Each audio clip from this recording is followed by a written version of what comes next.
টিনার ঘরে সব্যসাচীরই সোনা।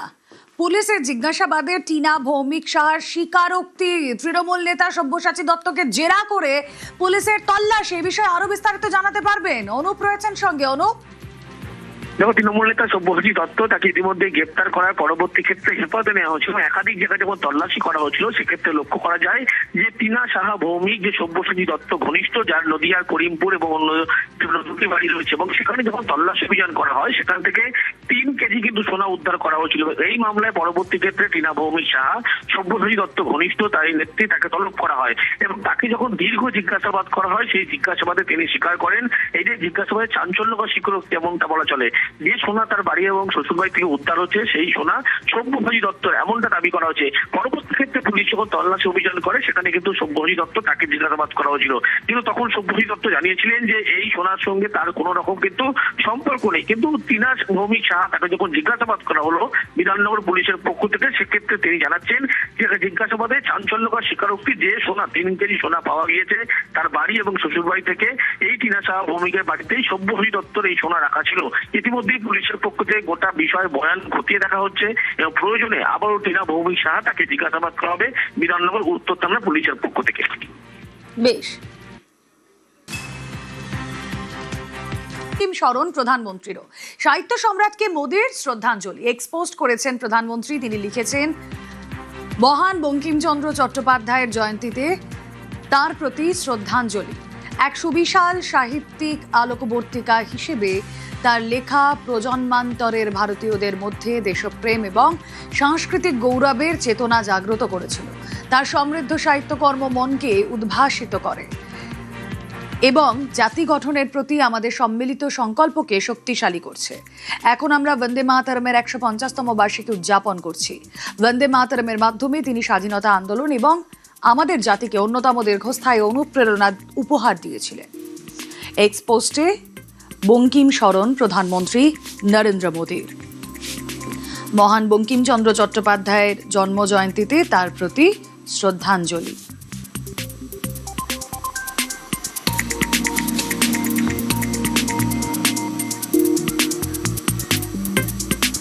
এক সুবিশাল সাহিত্যিক আলোকবর্তিকা হিসেবে তার লেখা প্রজন্মান্তরের ভারতীয়দের মধ্যে দেশপ্রেম এবং সাংস্কৃতিক গৌরবের চেতনা জাগ্রত করেছিল। তার সমৃদ্ধ সাহিত্যকর্ম মনকে উদ্ভাসিত করে চলেছে এবং জাতি গঠনের প্রতি আমাদের সম্মিলিত সংকল্পকে শক্তিশালী করছে। এক্স হ্যান্ডেলে পোস্ট করেছেন প্রধানমন্ত্রী নরেন্দ্র মোদী। সাহিত্য সম্রাটকে এভাবেই শ্রদ্ধাঞ্জলি প্রধানমন্ত্রী। বন্দে মাতরমের 150তম বার্ষিকী উদযাপন করছি এক্সপোস্টে উল্লেখ করেছেন মোদী। বন্দে মাতরমের মাধ্যমে তিনি স্বাধীনতা আন্দোলন এবং আমাদের জাতিকে অন্যতম দীর্ঘস্থায়ী অনুপ্রেরণা দিয়েছিলেন, উপহার দিয়েছিলেন, উল্লেখ এক্সপোস্টে প্রধানমন্ত্রী।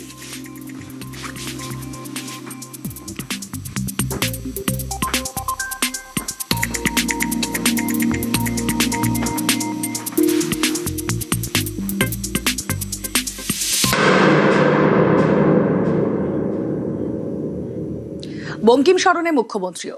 বঙ্কিমচন্দ্র চট্টোপাধ্যায়ের 189তম জন্মদিবস।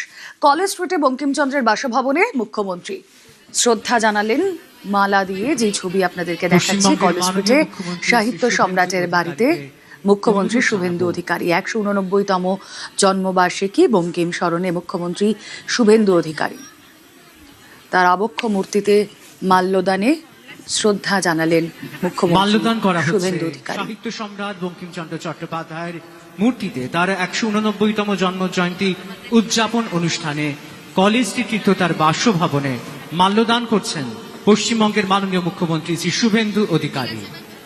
সেই সঙ্গে আমরা पिछले सरकार का काम तुष्टीकरण, भ्रष्टाचार, परिवारवाद और बंगाल को पीछे ले जाने का काम किया। ये सब काम तो उनका नहीं करने का मकसद था। राष्ट्रवाद, देश प्रेम, ऋषि बंकिम चंद्र, कवि गुरु, ये सब काम उनका नहीं करने का उसका एजेंडा में नहीं था। अभी राष्ट्रवादी सरकार आया, ये सब काम होगा। और वंदे मातरम का 150 साल भी चल रहा है। हम लोग बजट में डिक्लेयर किया है एक बड़ा म्यूजियम होगा, नेशनल लेवल का म्यूजियम, वंदे मातरम म्यूजियम। গত বছর এই বঙ্কিমচন্দ্র চট্টোপাধ্যায়ের বাড়িতে শুভেন্দু অধিকারীকে ঢুকতে বাধা। দুটো ছবি এই বছর মানে আজকের দিনের এবং গত বছরের আপনাদের সামনে আমরা রাখছি। গত বছর বঙ্কিমচন্দ্রর বাড়িতে ঢুকতে গিয়ে পা কেটে যায় শুভেন্দু অধিকারীর। রাস্তা খোঁড়া ছিল আর তখন তিনি ঢুকতে পারেননি। গত বছর এই আজকের দিনে তিনি ঢুকতে পারেননি। সেই বাড়িতেই আজ বঙ্কিমচন্দ্র চট্টোপাধ্যায়কে শ্রদ্ধা জ্ঞাপন মুখ্যমন্ত্রীর।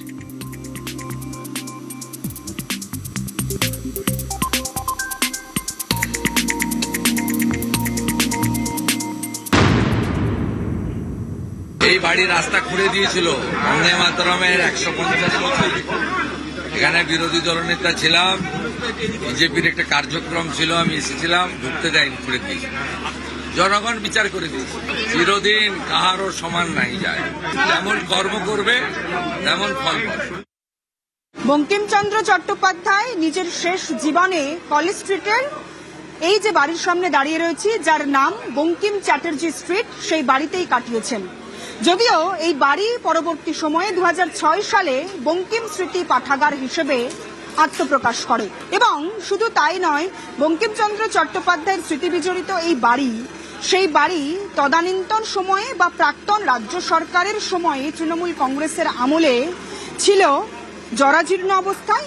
শুধু তাই নয়, বঙ্কিমচন্দ্র চট্টোপাধ্যায়ের যে আবক্ষ মূর্তি এখানে রয়েছে, সেই আবক্ষ মূর্তিটিও ছিল অবহেলায় পড়ে। এবং 2025-এর 7ই নভেম্বর বন্দে মাতরমের সার্ধশতবর্ষ উপলক্ষে তৎকালীন বিরোধী দল বিজেপির তরফে করা হয় মিছিল। ঠনঠনিয়া কালীবাড়ি থেকে মিছিল করে বিরোধী দলনেতা তৎকালীন শুভেন্দু অধিকারী তিনি এই বাড়িতে আসেন, কিন্তু সেই বাড়িতে আসার পরেই পুলিশের তরফ থেকে বাধার মুখোমুখি পড়তে হয়।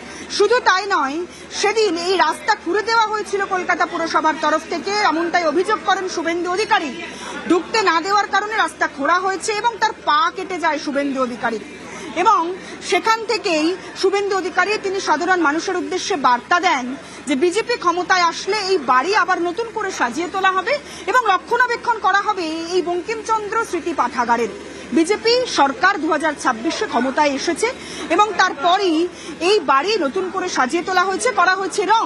শুধু তাই নয়, এই যে আবক্ষ মূর্তি বঙ্কিমচন্দ্র চট্টোপাধ্যায়ের, সেই আবক্ষ মূর্তিটিও নতুন করে সাজিয়ে তোলা হয়েছে, রং করা হয়েছে। ক্যামেরা দীপঙ্করের সঙ্গে সুস্মিতা, নিউজ 18 বাংলা, কলকাতা। পুলিশের জালে নন্দীগ্রামের দাপুটে তৃণমূল নেতা। ভোট পরবর্তী অশান্তির অভিযোগ, ধৃত আরিফুল আলম। বিজেপি কর্মী খুনে এনআইএ স্ক্যানারে ধৃত তৃণমূল নেতা। আরো বিস্তারিত জানবো, প্রতিনিধি সুজিত ভৌমিক রয়েছেন সঙ্গে। সুজিত, এই আরিফুলের কি পরিচয়? ভোট পরবর্তী অশান্তিতে কি তার কানেকশন ছিল?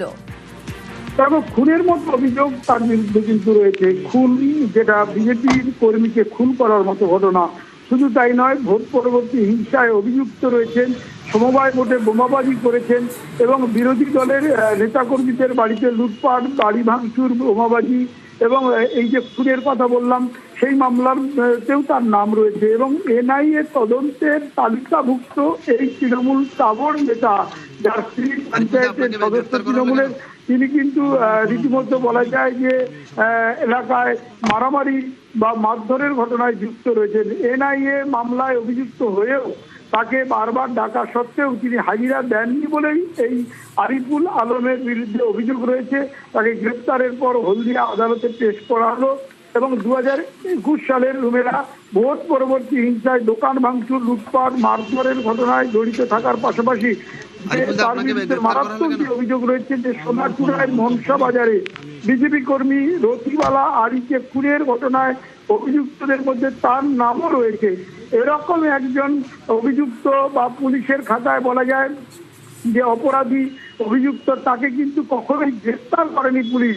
এনআইএ তদন্তে সাড়া দেয়নি, জিজ্ঞাসাবাদে সে হাজির হয়নি। এরকম মারাত্মক যার বিরুদ্ধে অভিযোগ, তাকে শেষ পর্যন্ত পালাবদলের পর, রাজ্যে পালাবদলের পর পুলিশের ভূমিকা দেখা গেল পুলিশের মতো, তাকে রাস্তা থেকেই গ্রেফতার করেছে পুলিশ এবং হলদিয়া আদালতে তুলে তাকে কিন্তু নিজেদের হেফাজতে চাইছে পুলিশ, এমনটাই খবর। সব মিলিয়ে একের পর এক অভিযুক্ত তৃণমূল নেতা বা যারা অভিযুক্ত তাদেরকে কিন্তু গ্রেফতার করছে পুলিশ। সেখানে রাজ্যের পাশাপাশি জেলার পাশাপাশি নন্দীগ্রাম, যেটা একেবারে অন্যরকম নাম, সেই নন্দীগ্রামে এই গ্রেফতার। ওকে, আপনাকে গ্রেফতার করা হলো কেন? আমার কোনো মন্তব্য নেই, আমি এই সম্বন্ধে কিছু বলবো না। বারাবণীতে তৃণমূল নেতা সহ